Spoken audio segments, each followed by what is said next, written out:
vandaan kom. Ons hulp is in die naam van die Here wat die hemel en die aarde geskape het.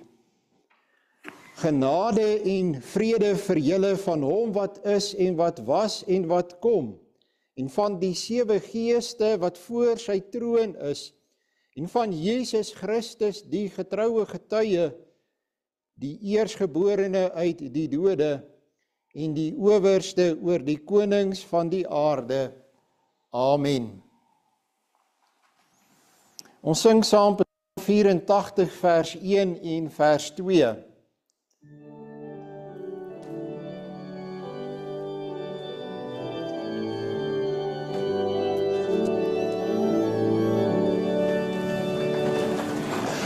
O lieflike se woningsheer, daar leer skare hoop begeer, my siel in anker van verlange, om na Gods woning op te gaan, en in die tempelpoort te staan, met die belende lofgesange,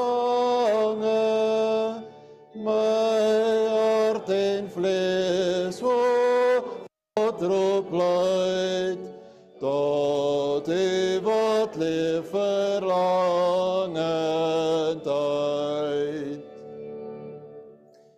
Die mosie vind 'n huis, o Heer, die swakkies lê in nesies deur, en ek vind rus by u altare,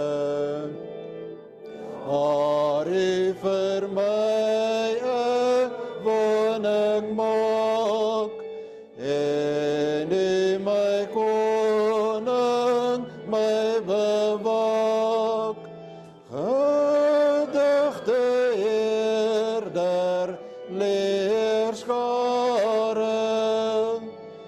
welsalig wie in u paleis, u altyd deur mag loof en prys.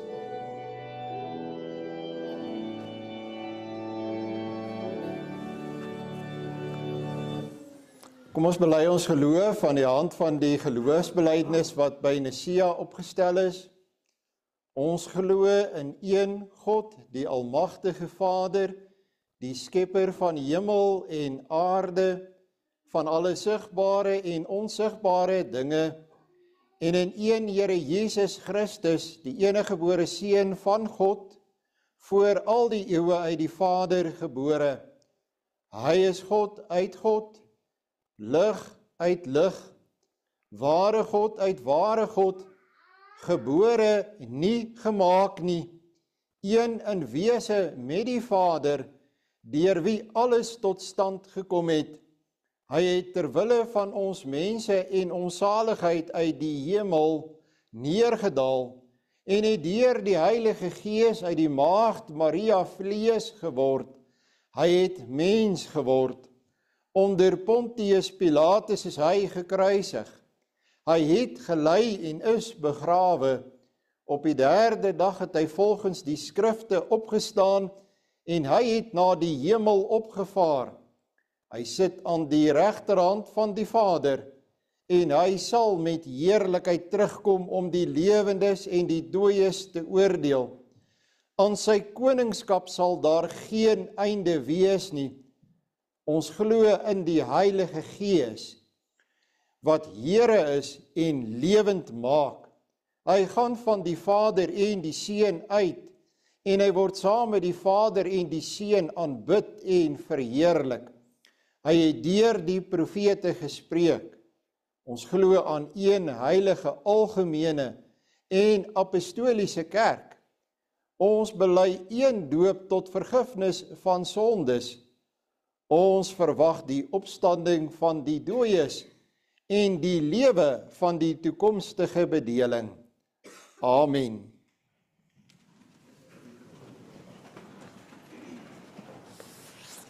Ons luister, broer en susters, saam na die wet van die Here uit Deuteronomium 5 vanaf vers 6.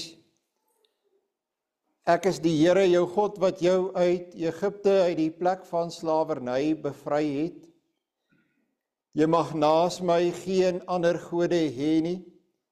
Jy mag nie vir jou 'n beeld of enige afbeelding maak van wat in die hemel daarbo of op die aarde hieronder of in die water onder die aarde is nie. Jy mag hulle nie vereer of dien nie, want ek, die Here jou God, eis onverdeelde trou aan my.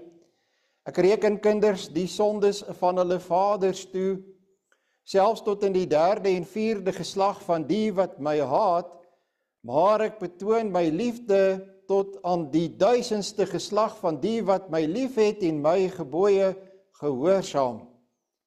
Jy mag die naam van die Here jou God nie misbruik nie, want die Here sal die een wat sy naam misbruik nie ongestraf laat bly nie.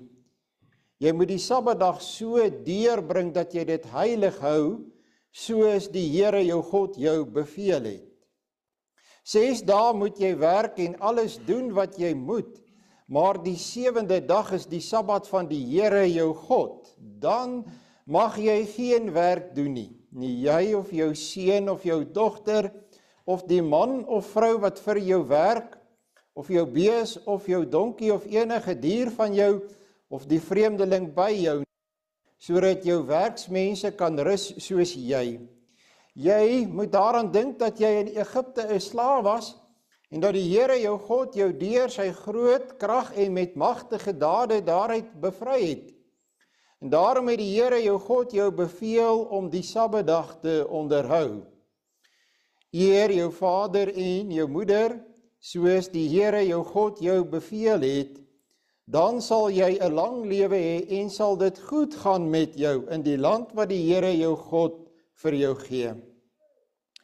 Jy mag nie moord pleeg nie, jy mag nie egbreek pleeg nie, jy mag nie steel nie, jy mag nie vals teen 'n ander getuig nie, jy mag nie iemand anders se vrou begeer nie, jy mag nie sy huis begeer nie, ook nie sy grond, sy slaaf of slavin, sy bees of donkie of enige iets anders wat aan hom behoort nie.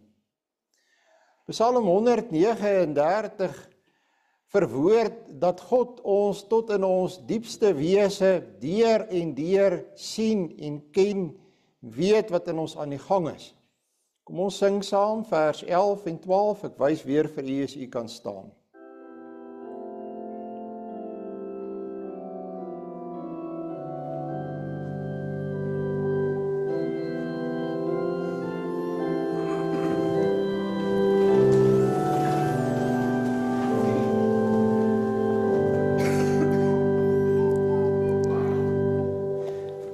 Sou ek nie hart van ganser hart, wie in hoogheid eweltaard, sou ek my nie met afskeid keer van die wat in u opstaan, Heer. Ek smaat om dat al u gesmaat het. Ek haat om dat al u gehaat het.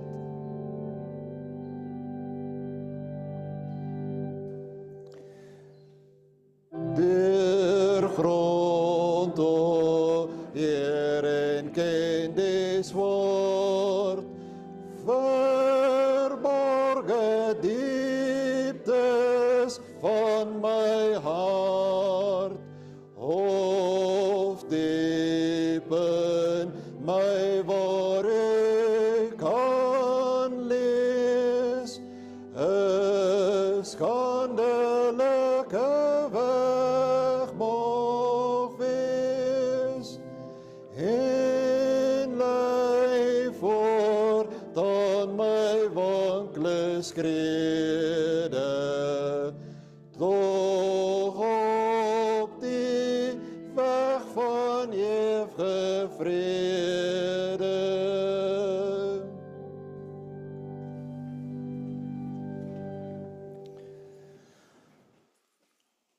Ons Vader wat in die hemel is, die eenheid en die band wat daar tussen U en U Seun en die Heilige Gees is in wese vir ons die voorbeeld van die band wat daar tussen ons as gelowiges in hierdie gemeente bestaan.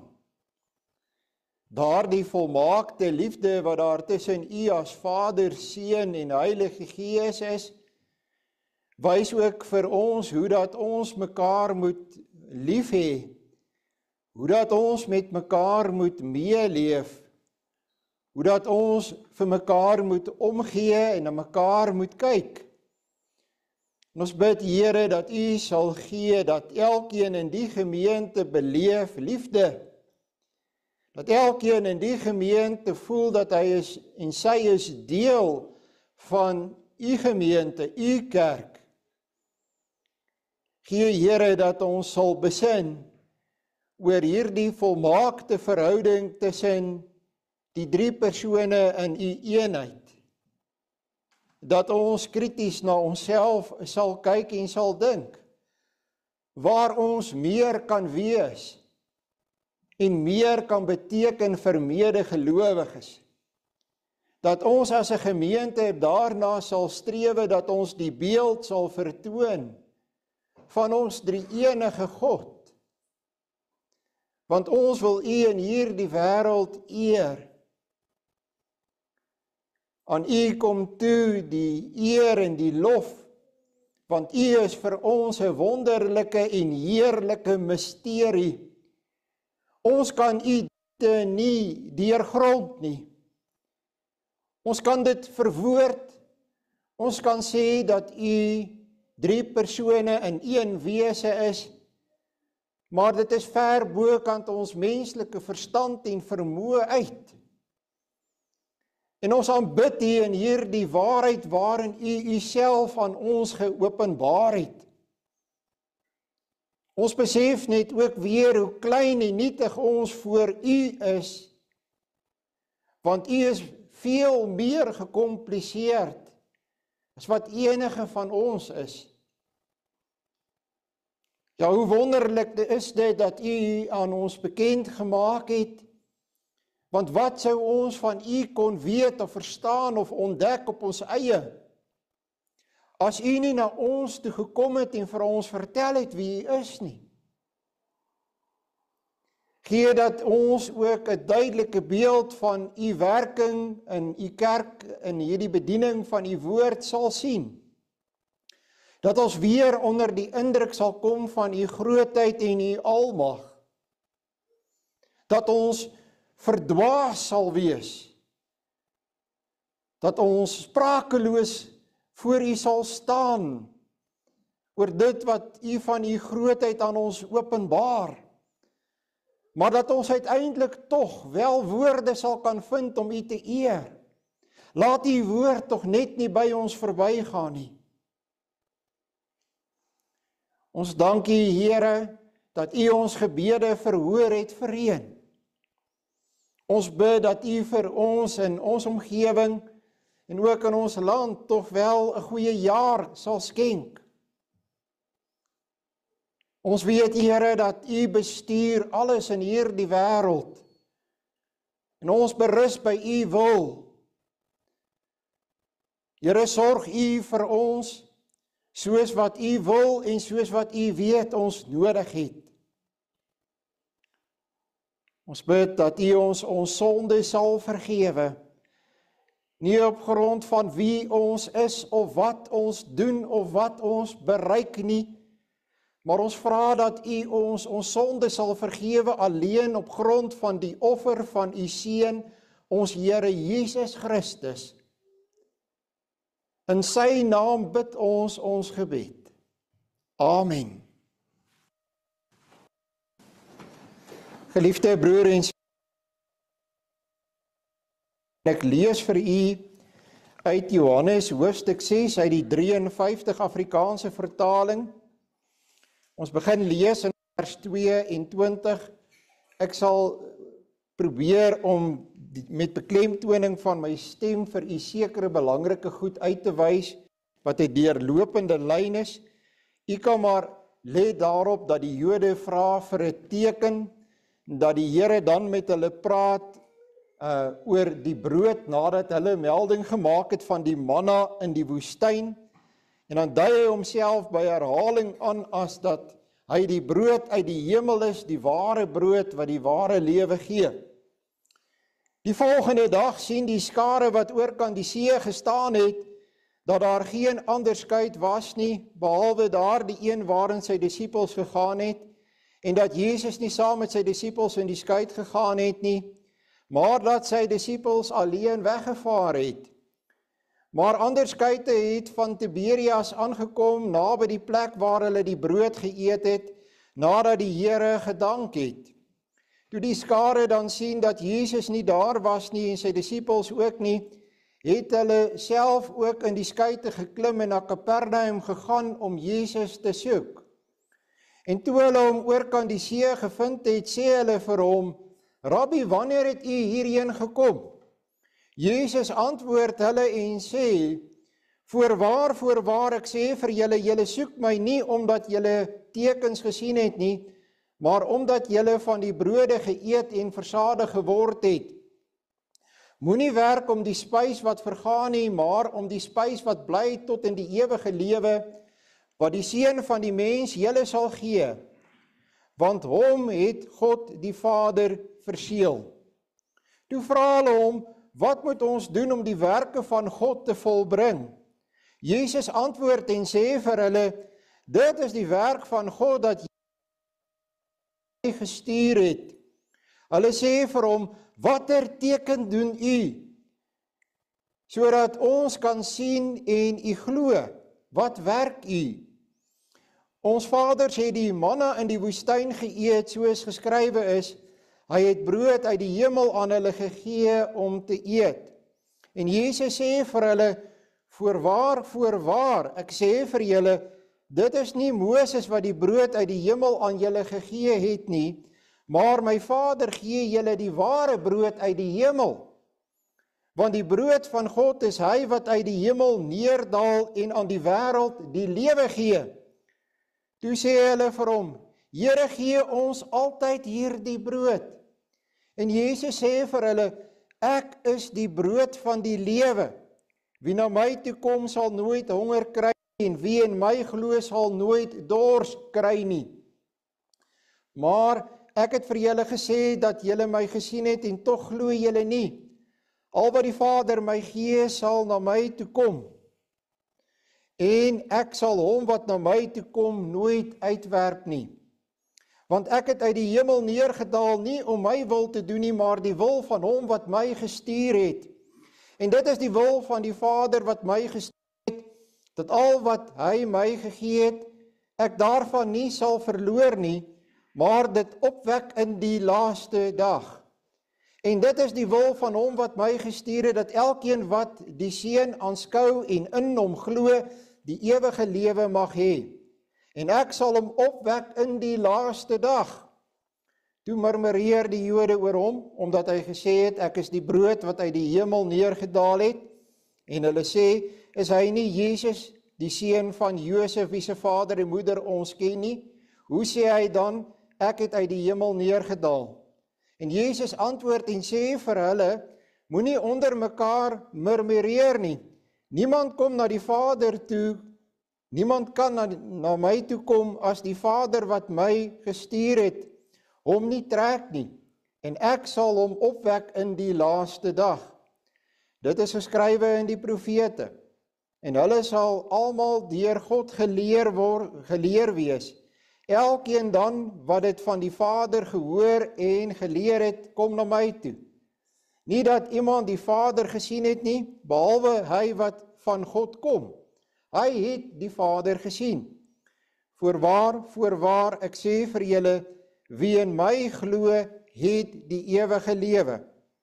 Ek is die brood van die lewe. Julle vaders het die manna in die woestyn geëet en het gesterwe. Dit is die brood wat uit die hemel neerdal, sodat iemand daarvan kan eet en nie sterwe nie. Ek is die lewende brood wat uit die hemel neergedaal het. As iemand van hierdie brood eet, sal hy lewe tot in ewigheid. En die brood wat ek sal gee, is my vlees, wat ek vir die lewe van die wêreld sal gee. Die Jode het toe met mekaar gestry en gesê, hoe kan hy ons sy vlees gee om te eet? En Jesus sê vir hulle, voorwaar, ek sê vir julle, as julle nie die vlees van die seun van die mens eet en sy bloed drink nie, het julle geen lewe in julle self nie. Hy wat my vlees eet en my bloed drink, die ewige lewe, en ek sal hom opwek in die laaste dag. Want my vlees is waarlik spys en my bloed is waarlik drank. Wie my vlees eet en my bloed drink, bly in my en ek in hom. Soos die lewende Vader my gestuur het en ek deur die Vader lewe, so sal hy wat my eet ook deur my lewe. Dit is die brood wat uit die hemel neergedaal het, nie soos julle vaders die manna geëet en gesterf het nie. Wie hierdie brood eet, sal tot in ewigheid lewe. Hierdie dinge het hy gesê in die sinagoge toe hy in Kapernaum onderrig gegee het. Nou ons teks, broer en suster, loop oor 2 Sondae. Dit is Sondag 29 en dan die eerste deel van Sondag 30. Nou dit gaan hier weer eens oor die nagmaal, verander die brood en wyn dan in die werklike liggaam en bloed van Christus. Nou daai vraag veronderstel die leer van die Rooms-Katholieke, die leer van transubstansiasie. Met ander woorde, dit word werklik die liggaam en bloed van Christus. Ek dink die vraag kan jy dit in hoor. Verander die brood en wyn dan in die werklike liggaam en bloed? Nee, maar soos die water by die doop nie in die bloed van Christus verander of die afwassing van die sonde self is nie, maar slegs 'n goddelike teken en versekering daarvan, so verander die brood by die nagmaal nie in die liggaam van Christus self nie. Ooreenkomstig die aard en die gebruik van die sakramente word die brood egter die liggaam van Christus genoem. Waarom noem Christus dan die brood sy liggaam en die beker sy bloed, of die Nuwe Testament in sy bloed? En waarom noem Paulus dit die gemeenskap met die liggaam en die bloed van Christus? Het ons onsself nie nou net weerspreek in die vorige antwoord nie? In ander woorde, daar word 'n opsomming gegee in die volgende vraag van wat Christus self gesê het oor die brood en die wyn. En dan is die antwoord die volgende: daar is gewigtige redes waarom Christus so sê. Hy wil ons daarmee leer dat, en nou word daar gewys daarop dat dit is tekens van.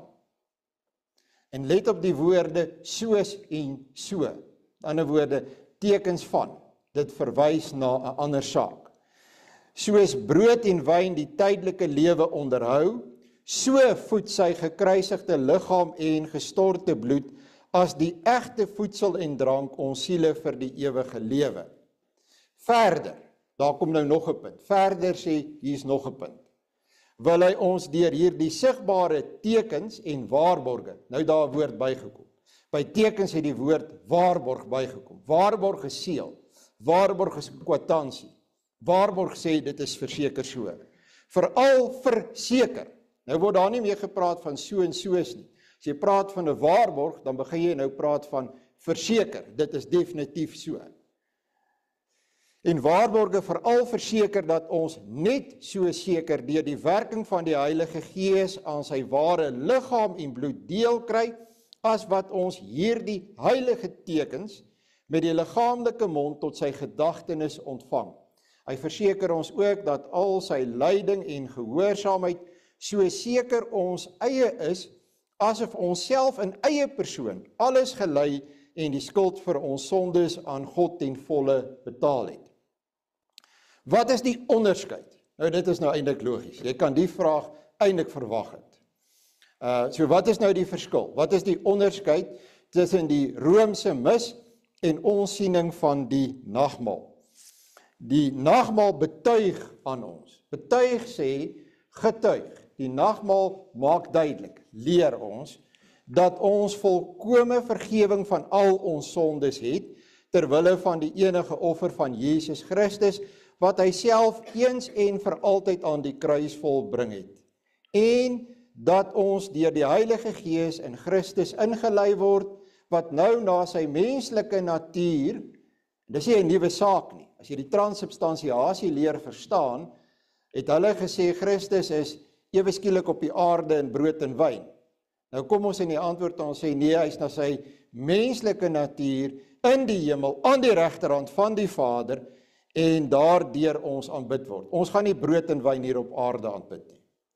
Die Romeinse mis daarteenoor, die teenoorgestelde van wat ons sê, leer dat die lewendes en die gestorwes nie deur die lyding van Christus vergewing van sondes het nie, tensy Christus nog daagliks vir hulle deur die priesters geoffer word. As dit werklik die liggaam en die bloed van Christus is, moet jy Christus elke dag kruisig. Hy moet elke dag sterf om te betaal vir jou sonde. Verder dat Christus liggaamlik in die brood en wyn aanwesig is en derhalwe daarin aanbid moet word. Dis die volgende logiese ding. Dis dan God op aarde. Jy moet dit aanbid. En 'n afgoderry wat vervloek is. So hierdie gedagte dat die brood en die wyn nou aanbid moet word, is niks anderste as afgoderry nie. Broer en suster, doppers is nugtere mense. Ek het tot die konklusie gekom en dis my opinie, u kan van my verskil op hierdie punt. Daar is 'n andersheid wat ek nie altyd my vinger op kan sit by ons nie, en ek wil dit beskryf as 'n nugterheid. En nugterheid is nie drink nie. Nugterheid, kinders, beteken dat ons is baie gelykmatig. Ons is nie oordrewe emosionele mense nie, oor die algemeen nie. Die Engelse woord is eintlik vir my die beste. Ons het 'n level-headedness. Ons is baie gelykmatig, baie rustige tipe mense. Ons is baie nugter. So nugterheid is nie op sigself iets negatief nie, inteendeel, ek dink dit is eintlik baie positief en dit het 'n bepaalde uitwerking ook op hoe ons kerk is. En baie mense daar buite verstaan nie hierdie nugterheid nie, want kyk, in die wêreld daar buite is dit alles nou emosie, nê. En ons is nie oor-emosioneel nie, inteendeel, ons is baie kalm en rustig, ons is 'n bietjie analities, sou ek sê, ons is rasioneel in ons benadering, en ander mense beleef ons baie keer, en weet dit nou maar, hulle beleef ons as 'n kerk met baie reëls, hulle dink ons het baie reëls, en ons het nie, ons het eintlik minder reëls as hulle, maar hulle beleef ons as koud, omdat ons nie oordrewe emosioneel is en allerhande snaakse goed doen nie. So weet hoe die wêreld nou lyk, die wêreld werk nou met emosies en ons staan eintlik aan die ander kant daarvan. Ek is baie rustig met my nugterheid, maar nou moet ek ook toegee dat my nugterheid kan ook maak dat ek soms dinge in my godsdiens beter kan beleef en meer van kan maak as ek ook plek maak vir 'n emosionele belewing. En ek dink daar skiet ons baie keer tekort. Vat nou maar byvoorbeeld iets soos die nagmaal. Ons kan so rasioneel praat met mekaar oor die nagmaal. Ons kan dit so hier uiteensit vir mekaar dat, en kyk, ons het standpunte oor die nagmaal en ons kan dit verdedig. Ons is baie goed daarmee eintlik. Maar die probleem is, dat as ons klaar gepraat het oor die nagmaal en ons kom self aan die nagmaaltafel en ons moet dit beleef is 'n emosionele ding vir my. En ons moet dit beleef as 'n fees van God. Dan steek my brein daarby vas dat, maar dit is net 'n happie brood en net 'n slukkie wyn, hoe kan dit 'n fees wees? So daar's 'n klomp sulke goed wat jou potjie. Terwyl as ek voor die tyd my meer oopgemaak het om te sê, maar dit is ook iets wat ek moet beleef. Iets wat my moet aanspreek tot in die diepte van my siel. Dan as ek aan die tafel kom, gebeur daar ook iets anders. Daar gaan ook iets anders in my oop. So aan die een kant is ons nugterheid 'n baie goeie ding. Maar aan die ander kant kan ons nugterheid ons potjie. Het jy byvoorbeeld al gebid dat die Heilige Gees jou moet lei en help om die nagmaal te beleef as 'n fees? Ek is nie besig om 'n metodist te word nie. Moet jy nie daaroor bekommer nie. Ek is net wel bekommerd, broer en suster, dat ons soms 'n bietjie afgestomp kan raak. Weet, hier gebeur mooi dinge, maar ons beleef dit nie. 'n Kind word gedoop. Waar is die emosie? Daar is tog iets wonderlik wat gebeur in daai oomblik. Ons kan dit beleef, ons kan dit ook wys. Al is dit net met 'n traan in die oog. Die atmosfeer in die kerkgebou spreek my soms so diep aan. Daardie gewyde stilte, dat ek soms voel ek kan net hier kom sit en die teenwoordigheid van God soek. Het ons nie bietjie arm geword in ons beskouing, deurdat ons alles wil uitwerk en uitredeneer nie.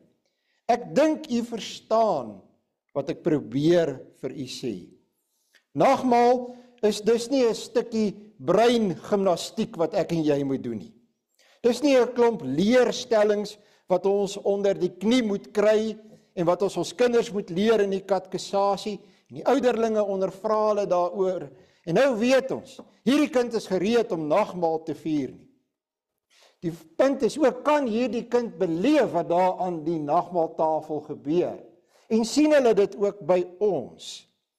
Ons moet dus nooit so nugter wees, so gekontroleerd wees. En ek is dalk van ons almal die skuldigste daarin, die ergste. Ek beleef dit in myself so, want ek hou daarvan om nugter te wees, gekontroleerd, rasioneel en analities. Maar ons moet nie vergeet dat ons het ook 'n emosionele kant nie. En dan ten diepste, en ek het nie om dowe neute hierdie preek so begin nie, want waaroor gaan dit in die nagmaal? Oor 'n leer? Oor 'n dogma? Nee, asseblief nie. Dit is juis wat die Heidelbergse katekismes nie wil sê nie. Dit lyk asof die katekismes sê, daar is die dogma van die Romeinse kerk en die is verkeerd, en dan het ons 'n gereformeerde dogma en die is reg. Maar as jy dit alles wegvat, en jy kyk mooi wat lê daaronder, as jy dit oopmaak, dan sien jy dit gaan hier in die nagmaal oor liefde. En liefde is tog uit en uit iets wat jy beleef. En dis waaroor ek praat. Dis wat ek voor bang is, dat ons belydenis so lees, asof dit gaan oor hierdie moeilike, ingewikkelde teologiese kwessies. Want daar is nie net transsubstansiasie nie, daar was by Luther byvoorbeeld konsubstansiasie, en dan is daar Calvin se beskouing, en Zwingli se beskouing, en Bullinger se beskouing, en so kan ek aangang, en hulle is almal goeie hervormers gewees. Dit is nie nagmaal nie. Dis baie ver weg van nagmaal, as ek en jy hier aan die tafel kom sit. Dis, die tekens van brood en wyn, het vir ons die ryke betekenis, dat dit die liefde van Christus simboliseer. As jy 'n vrou lief kry, en jy kry 'n man lief, dan gee jy vir daardie persoon 'n geskenk. En die uiteindelik grootste geskenk wat jy gee, is jy gee vir daardie persoon 'n verloofring en 'n trouring. En jy stop nie daarmee die dag van die troue nie, van die huwelik nie. Die res van julle lewe is julle geneig, en ek sien hier's nou baie wat glimlag, hulle sien nou waar na toe ek gaan. Die res van jou lewe gee mens vir mekaar geskenke as 'n bewys van daardie liefde, van daardie band tussen julle. Julle koop vir mekaar goed, en die waarde van daai goed lê nie in die objek nie, want jy kan byvoorbeeld sê, wel 'n ring is 'n duur item. Die waarde lê eintlik in wat daai item sê. Daai item sê, ek het jou lief, of ek het jou steeds lief, ek het jou lief soos wat ek jou lief gehad het die dag toe ons by mekaar gekom het. Dit is die waarde van daai item. Dis hoekom dit kosbaar is, dis hoekom dit vir ons sentimentele waarde het en betekenis het. So, ons as mense doen dit. Dit kan 'n baie eenvoudige ding wees, dit kan 'n briefie wees, dit kan 'n gediggie wees wat jy vir jou geliefde byvoorbeeld skryf. Nou God ken ons Vader het ons immers geskep en hy weet dat ons as mense is so. Ons werk op hierdie manier. En hy verkies dit ook toe, as hy met ons kom praat oor sy liefde vir ons, en hoe dat hy sy liefde aan ons bewys het in sy seun Jesus Christus, dan kom doen hy dit nie net op die normale manier met woorde, wat na julle toe kom nie. Hy kom wys die liefde vir julle, en hy gee iets konkreet. Hy gee 'n teken daarvan, of tekens daarvan. En die boodskap van daai tekens is presies dieselfde. Ek het jou lief.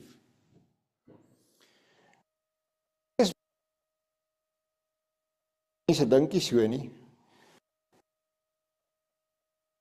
Is eenvoudig.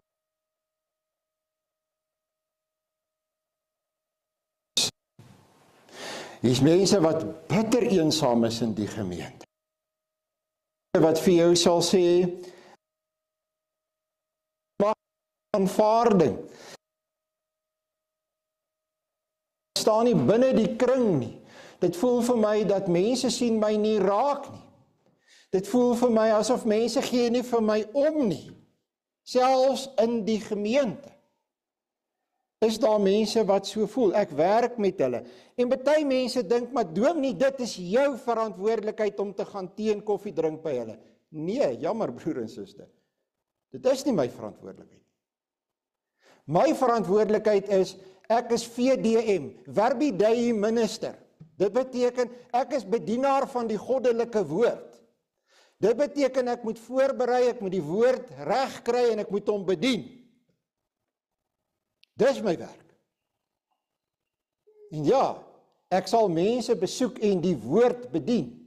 Die eensaamheid probleem is ons almal se probleem. Dit is ons wat vanmiddag na mekaar toe moet gaan. Al het jy gewoonlik nie tyd nie, omdat jy moet werk. Vanmiddag het jy tyd. Dis ry jy na mense toe en jy gaan kuier by hulle en jy besoek hulle. Die wat weens ouderdom of siekte of welke rede vir jou sal sê dat hulle eensaam is.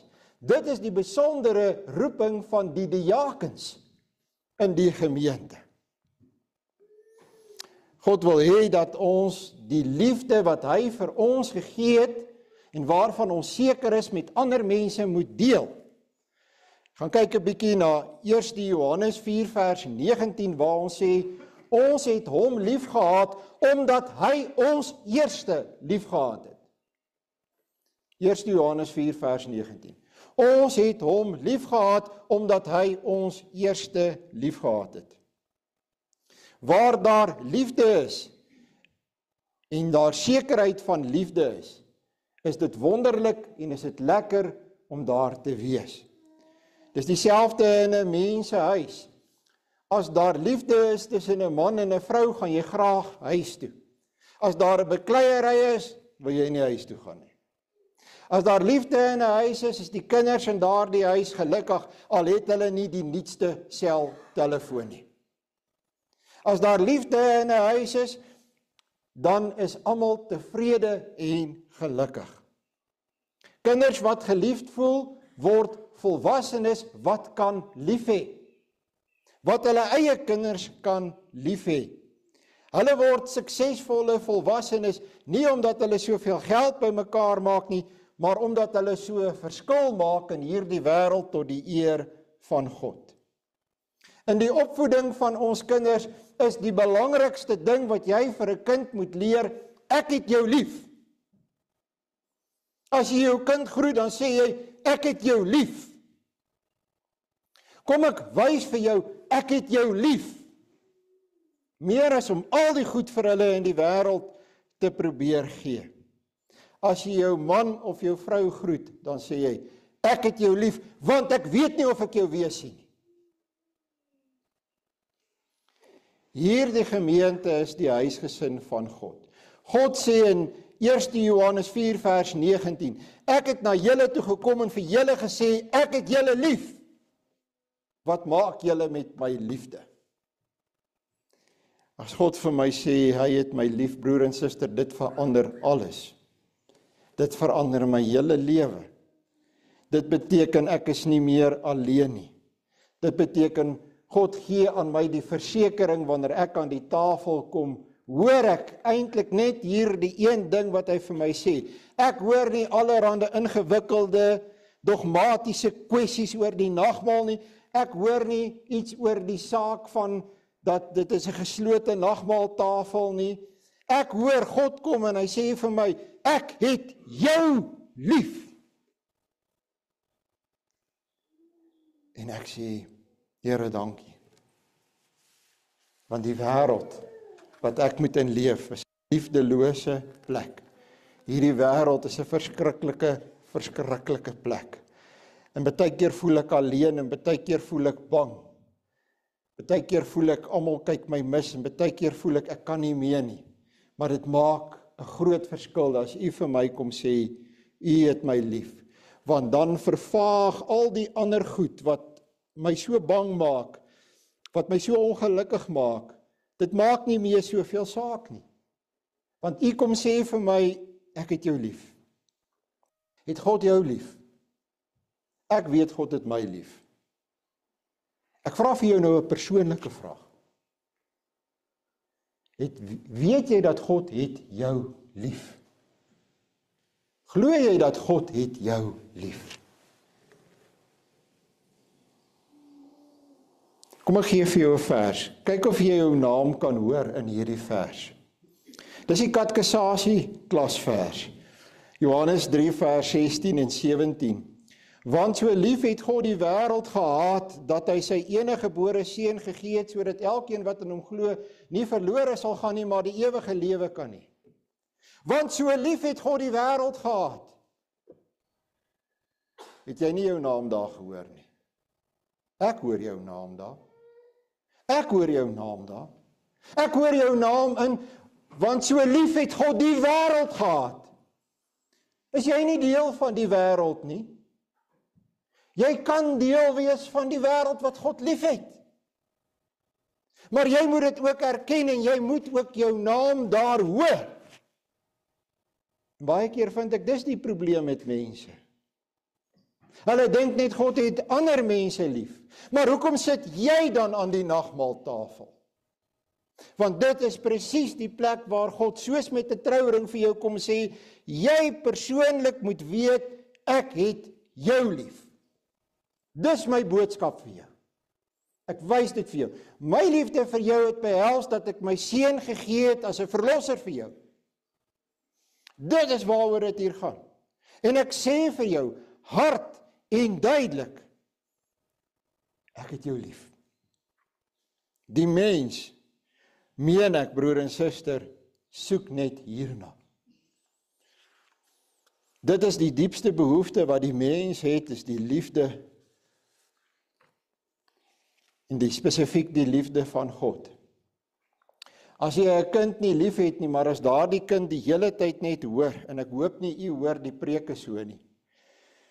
Kyk, as jy 'n kind nou regtig 'n abnormale volwassene wil maak, as jy allerhande versteurings by 'n kind wil veroorsaak, dan sê jy die hele tyd vir hom, nee, nie so nie, jy is sleg, jy is verkeerd, jy kan beter, jy moet beter, doen dit so. En jy sê nooit vir daai kind, ek het jou lief nie. As jy 'n kind lief het, dan sê jy baie keer vir daai kind, luister, ek het vir jou gesê, jy moes dit nie gedoen het nie. Ongelukkig, omdat jy nie gehoor het nie, moet jy nou maar saam met my kom en ek gaan jou 'n pak slaag gee.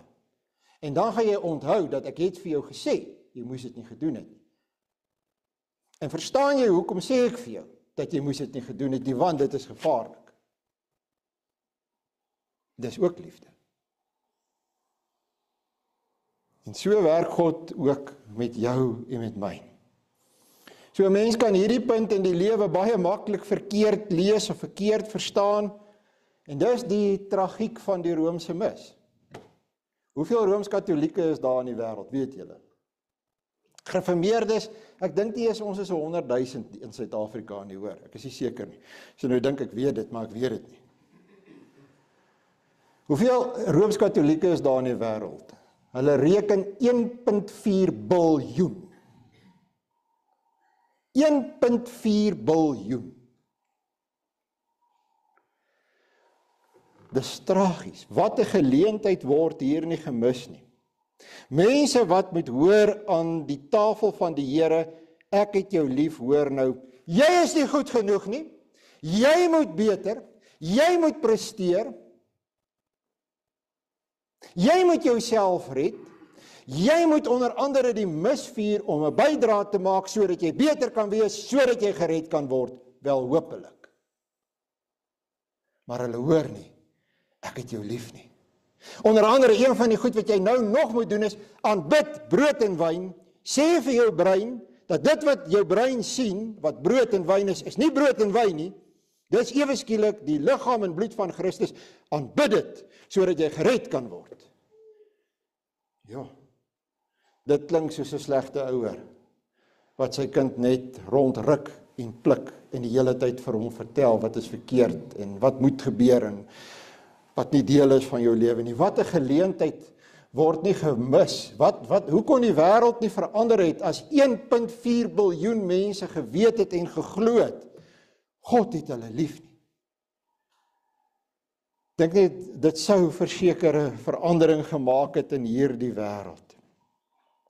Dis broer en suster, volgende keer, as jy na die tafel van die Here kom, dink 'n bietjie daaroor, dink so daaroor.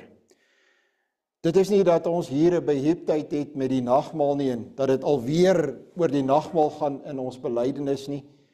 Is dit nie 'n verskriklike belangrike ding om te weet nie?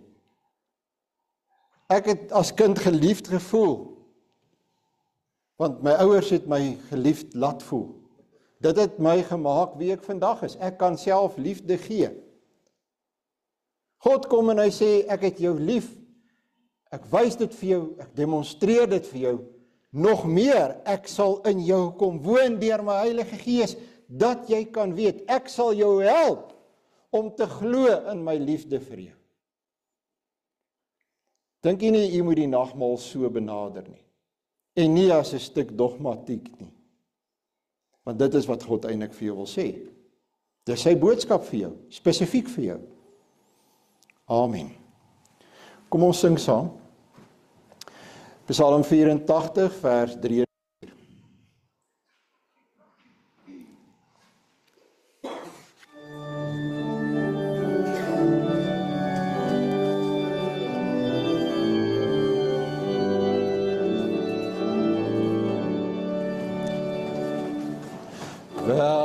Welsalig is die mensekind,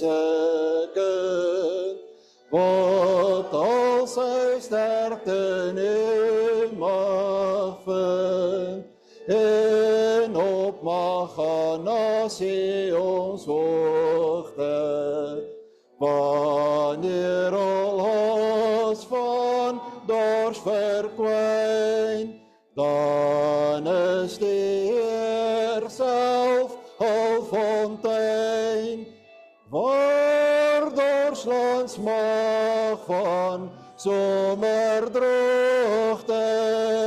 hoog sal reën daaroor dek, wat al tot nuwe lewe wek. sal van krag tot krag steeds gaan, totdat al voet in Sion staan. Geen een wat daar nie sal verskyn nie. Let eerder leer, skare let, op my geroep, oor my gebed, en laat my nie in druk verkwyn nie, leen my 'n toegeneë oor, o Jakobs God gee my gehoor.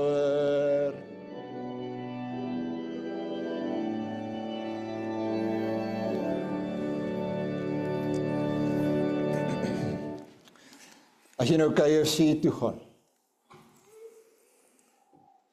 dan kry jy altyd so 'n boksie met chippies. En ek weet nooit, moet ek die chippies weggooi en die boksie eet, of moet ek die boksie net gebruik om die chippies in te hou nie. Dis dieselfde omtrent met 2-minute noodles, nee. Alles deesdae werk met warm water. Gooi, hulle sê mos, just pour and stir, en dan het jy heerlike ete. Maar ek vermoed dit word ergens in 'n fabriek in China gemaak, en eintlik weet ek nie wat ek eet nie. En as jy na mense kyk, dan word mense groter, en in die 50er jare het mense eiers geëet vir ontbyt, en hulle was rarig stewige mense. Hulle het mooi gelyk. Jy sien, dit is hoe die wêreld vandag werk. Kitskos, kitsoplossings. Ons het net gepraat oor eensame mense, ou mense, siek mense, mense wat swaar kry. Dis op ons almal se pad, ons gaan almal oud word. En die wêreld het net 'n klomp kitsoplossings, jy kry mos hierdie gurus. Hulle skryf boeke in Afrikaans. En hierdie gurus het allerhande slim planne en filosofieë, en nou en dan gooi hulle hier 'n teksvers en daar 'n teksvers, en die mense koop hulle boeke. Verskriklik. Maar dit voel vir my soos daardie KFC boksie met die chippies. Ek weet dis nie goeie kos nie. Ek weet dit voed nie werklik nie. Dis nie regtig kos vir die siel daai nie. Ons weet dit. Kos vir die siel, sê die Here Jesus, is op 'n ander plek. Goeie kos, daar's 'n verskil dus tussen goeie kos en kos wat lyk na kos, en dit is nie eintlik goeie kos nie, nee. Dis eintlik nou maar net die punt wat ek wil maak, want dit is die beeld wat die Here self kies. Hy kies vir 'n baie eenvoudige beeld om vir ons iets te verduidelik. Hy probeer vir ons sê, maak seker dat jy goeie kos kry vir jou siel. En hy sê vir ons wat daardie goeie kos vir jou siel is. Jy sien, ek het net nou gesê, moenie so nugter wees dat jy nie wil eet nie.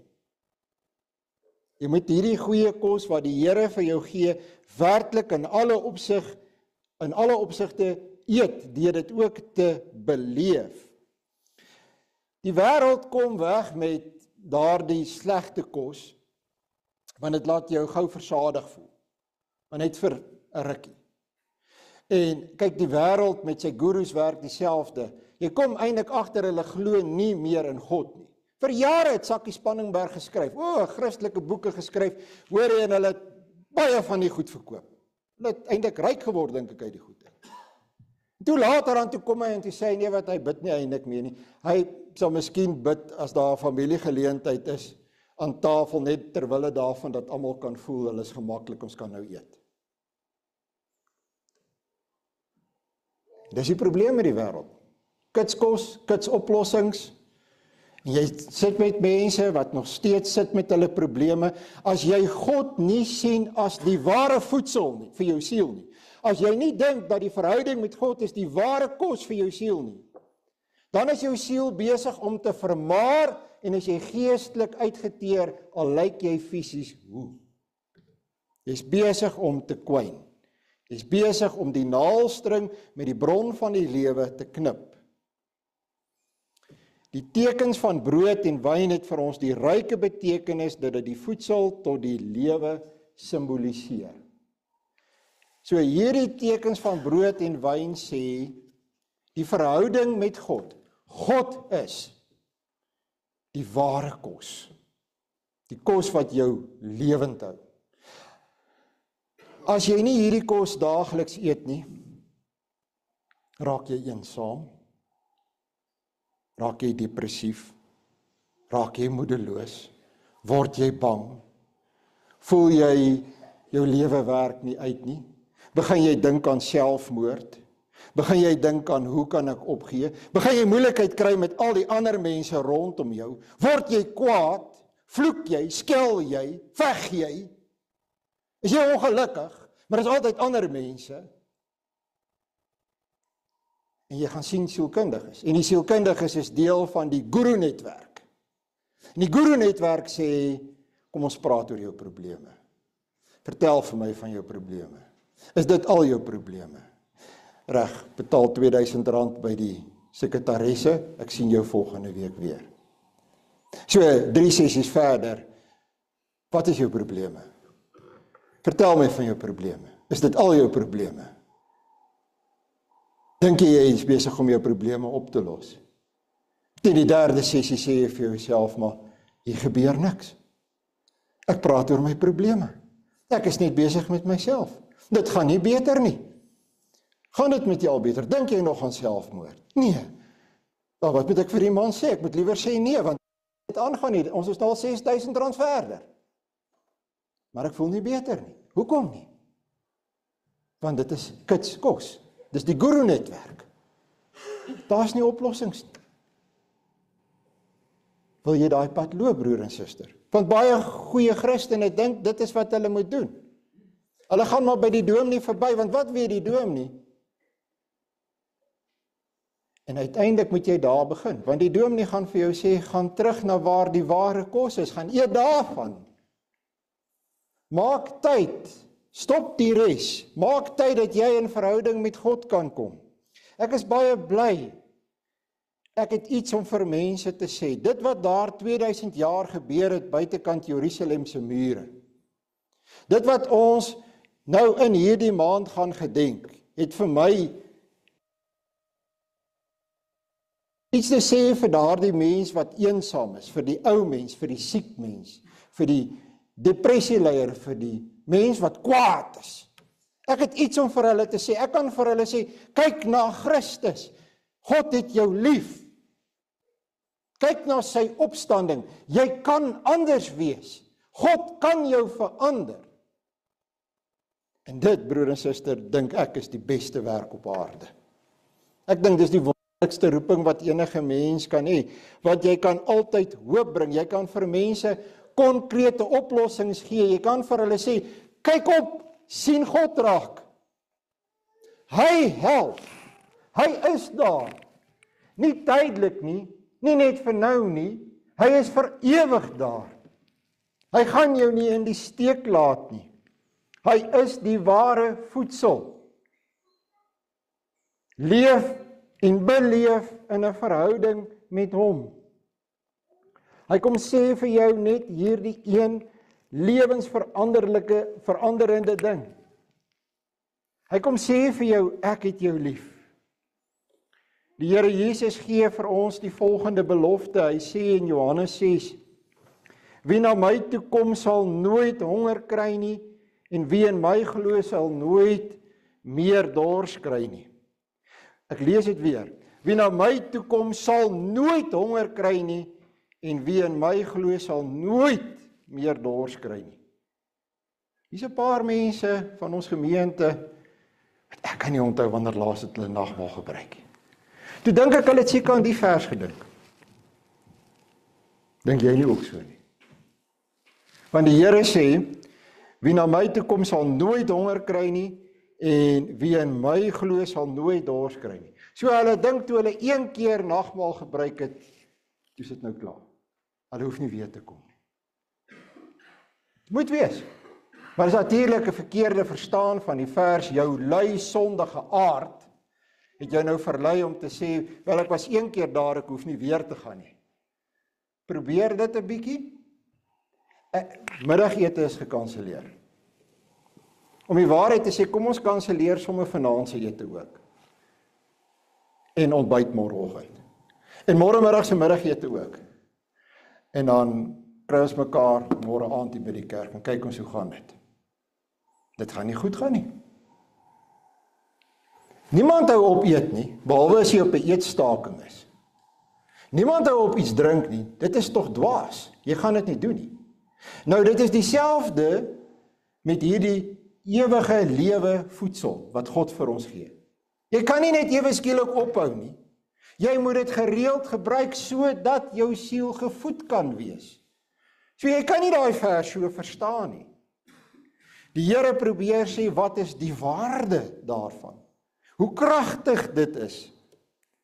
Hy probeer vir ons sê, wie my werklik vind en eet en ek is deel van daai persoon se lewe, daardie persoon se siel is gevoed en nie vermaar nie. Daardie persoon se siel sal lewe. Dis tragies as mense nie meer kom om nagmaal te gebruik nie. As hulle net dood eenvoudig wegbly en allerhande skynbare goeie verskonings het wat hulle uitgedink het. Ek en jy moet dit nie doen nie, broer en suster, dit is dwaasheid, dit benadeel jou geestelike gesondheid. Die Here wil ons hier sien, die Here wil ons hier hê, want hy wil net uiteindelik vir ons een ding sê. En ek het dit gesê. Hy wil vir jou sê, ek het jou lief. Hy wil hê jy moet dit voluit beleef. Hy wil hê jy moet 100% daarvan oortuig wees. En as jy daarvan oortuig is, dan sê hy vir jou, vat nou hierdie liefde wat jy weet, jy in jou ontvang het, my liefde, wat ek deur my gees in jou gee, en gaan daarmee en gaan wees lief vir ander mense. Begin sommer hier. Hierdie mense wat deel is van die huisgesin van God. Amen. Kom ons dank saam.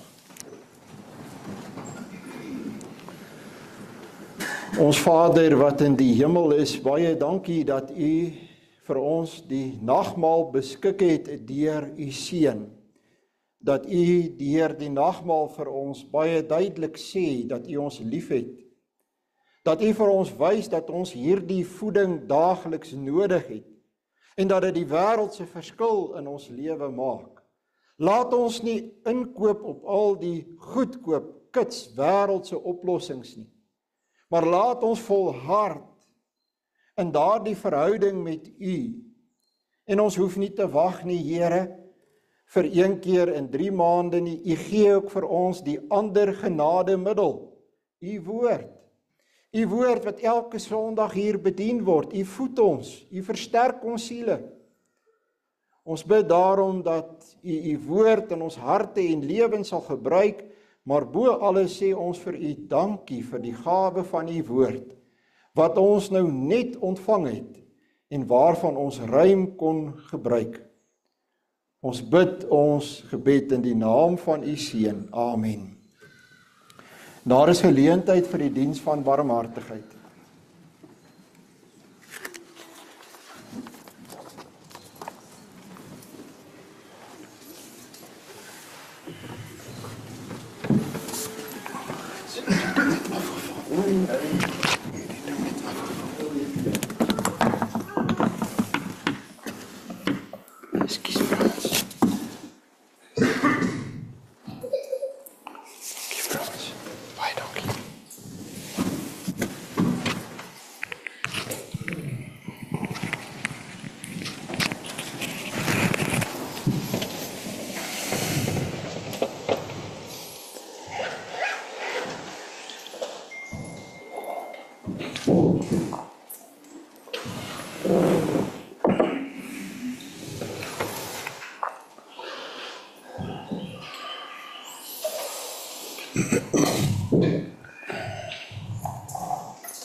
Ons gaan saam sing, broer en suster, ter afsluiting skrifbruiming 10 of 5:4 vers 1 en vers 2.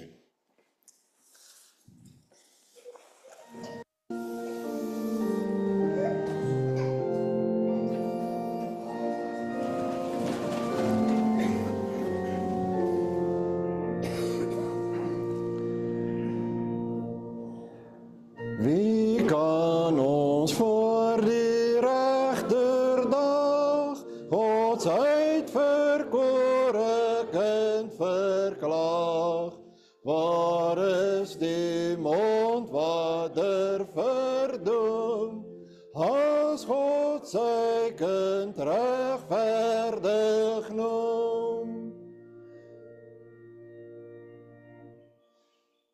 Dis Christus wat die skuld wou dra, die dood vir ons gesterf het, ja, wat opgewek in glorie sit, en altyd deur vir ons wil bid.